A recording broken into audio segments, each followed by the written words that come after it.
Prices. Rhiannon Mills with the background. Just 4 weeks ago, this dried up ditch was the River Pang in Berkshire. This is the river now, again overflowing, yet still there are worries about our water levels. The fact that we've had so much rain during April makes it frustrating and almost impossible to believe that we are still short of water. But forget about looking around you, because a lot of the problem is down to what's happening underneath the ground. Pretend that the water I've got here is rainfall. If we let it rain up here, it's going to flow downwards into the groundwater.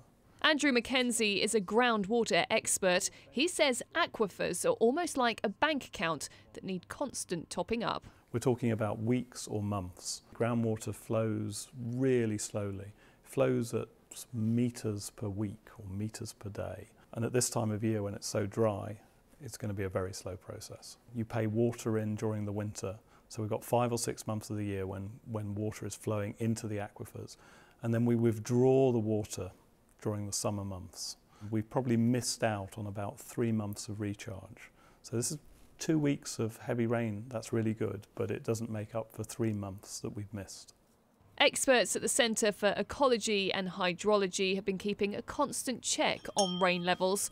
Unfortunately, it's come at a time when nature is hungry for water. The plants and the crops are beginning to use most of the water, and through from now right until September there will be little left over after the plants have taken their share to percolate down to top up our groundwater resources. With parts of the country dealing with serious flooding, Thames Water realised that a hosepipe ban seems ridiculous. Despite a soggy few weeks, though, there's no prospect of the ban being lifted. It hasn't got us out of jail, but it has slightly loosened the locks. What it means is that the likelihood of us having to impose more serious restrictions on water use later in the year have been reduced. So that's really great news. And what it also means is that we've managed to top up our reservoirs, all of which are now 100% full. There will, of course, be those hoping that the April showers will ease away as we head into May.